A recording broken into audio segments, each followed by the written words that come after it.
And now, for a moment of clarity. The Pentagon says 109 U.S. troops were diagnosed with traumatic brain injuries.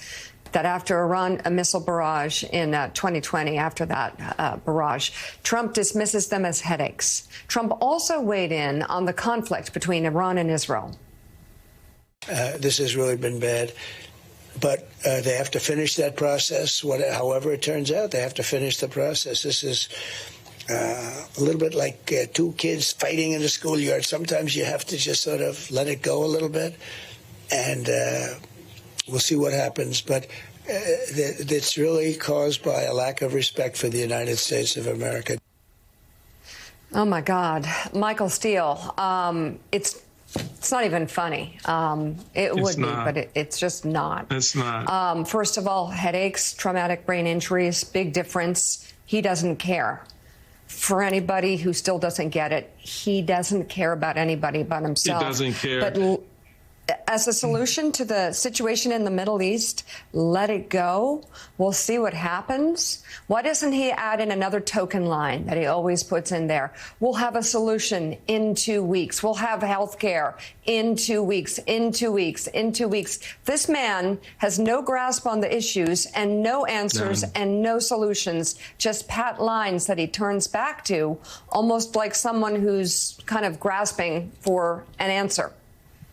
He is a fool, an incompetent individual who does not read even the briefings that he still gets as a former president on some of these things. So he at least have some workable knowledge of events there.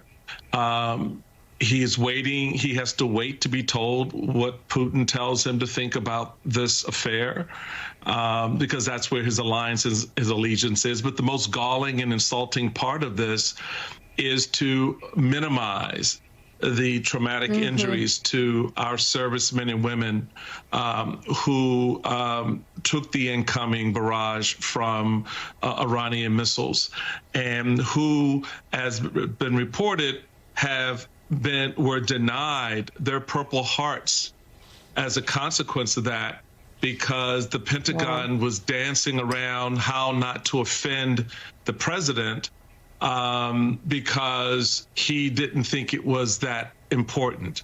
And these were just headaches, or these were minor injuries.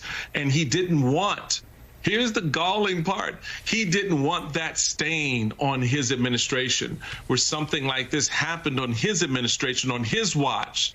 That our soldiers were injured in conflict, and now he wants to whitewash it and say, oh, injured. What does injury mean? What does being injured mean? Well, it means you get a Purple Heart for the services that you provided our country to protect and defend us on foreign soil, to represent our interests, to protect our interests. But that is a foreign concept to this man.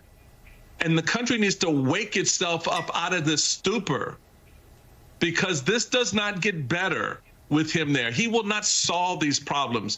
He is the progenitor of these problems. He will be the focal point of the expansion of these problems, because they're unimportant to him. And, you know, we're 30-some days out from an election in which half the country is looking to put this idiot back in office. Are you kidding me? Are you kidding me? This is the man who diminishes the public. I don't want to go to that graveyard because there are dead soldiers there when he's in Europe, in France. I think the John McCain service, well, he got captured.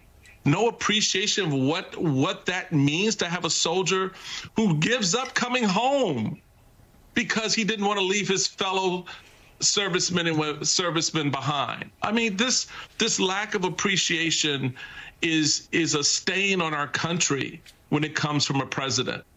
And I think y'all need to think about this long and hard, because you think this is going to be somehow different, that the Middle East problems is going to go away as soon as Donald Trump is inaugurated, that Putin is going to sit back and go, you know what, Donald Trump is now president. Oh, my God, let me get out of Ukraine. Come on, stop being stupid, people. Get your head and get in the game and understand what's about to happen. Catch Michael Steele on The Weekend, Saturdays and Sundays, 8 a.m. to 10 a.m. on MSNBC.